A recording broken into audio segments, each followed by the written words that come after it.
Good day guys, still Drone PH, another day, another review. So this is the Beta FPV, the Air 75, the version 2, the racing version. So we gonna test this guys and check if what is the power of the Air 75, okay, the version 2 from Beta FPV. So they have available option guys, the racing version, the champion, and the freestyle, okay. So you can choose what do you want with these three versions. So this is the analog guys. So let's see what inside the box. So immediately the drone guys, so this is the racing version, the purple color.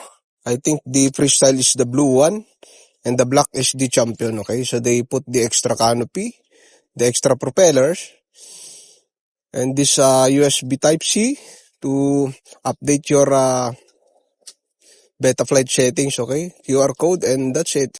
That's only inside the box, so you can get the battery in a separate way. I will put all in the description below if you want to get, okay? So the Air 75, the version 2 guys, have equipped with the Matrix 5-in-1, the flight controller, okay, the 12 amperes ESC.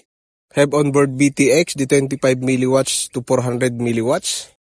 The 0802 2500 kV motors. And they have also the integrated ELRS on board, okay, the receiver, so no need to put. Okay, so that's only the information. So they have the CO3 camera. I think this is the better option guys on analog version, okay, for the first timer. So you can get also the battery in a separate way. I'll put all in the description below. So the available guys is the 580 and 480. So you can get flight time about 6 to 7 minutes, okay, with the simple cruising.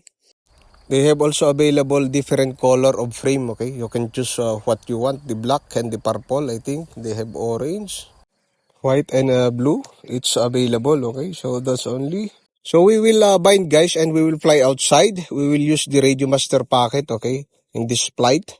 You can use your binding phrase to bind guys. I will put in the screen or in the description below, or you can use the manual binding, okay. Like to put the 3 times battery on and off. I will show you a little, okay.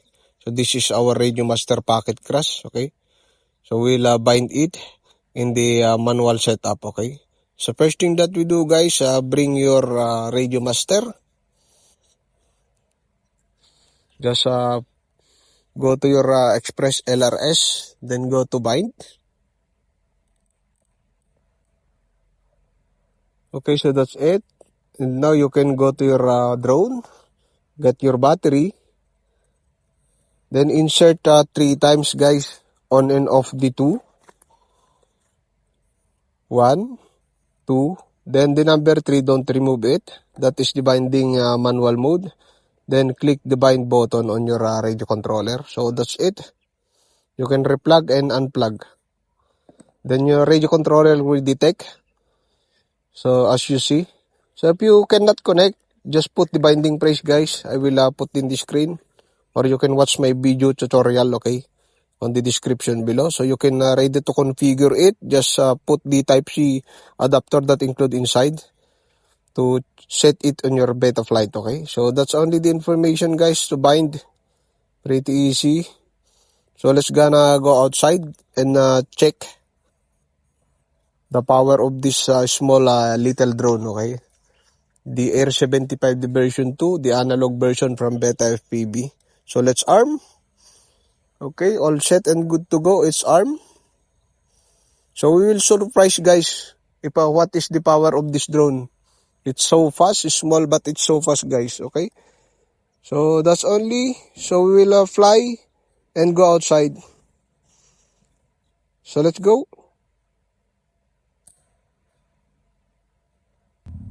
Okay, so we are here outside today. Little bit bad weather. It's windy, but I will try our best to test this small drone, okay.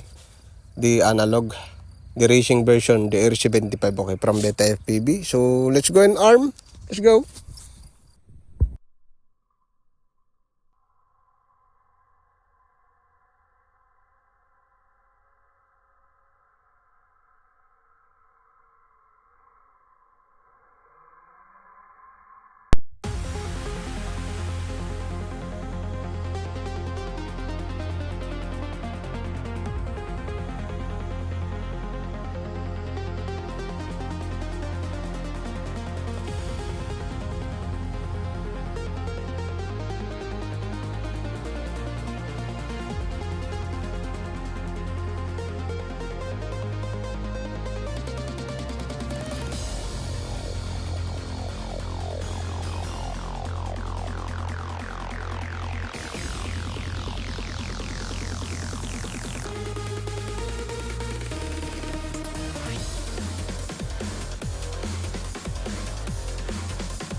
Okay, so that's only for today, guys. I'm pretty impressed with the performance of this drone, the R75 version 2. It's so fast, guys. I think this is the better option for the beginners to learn the FPV hobbies.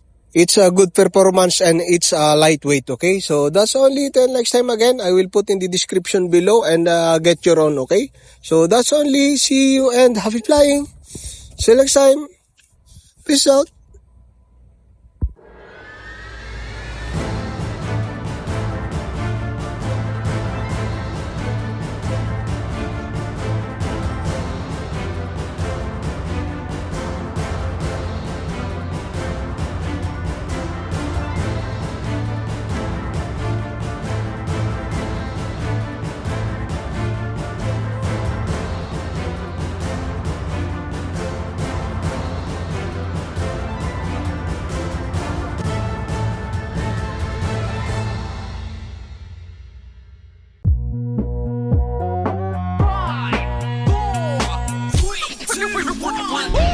About to catch another fight, yeah. The apple bottom make 'em wanna bite, yeah. I just wanna have a good night.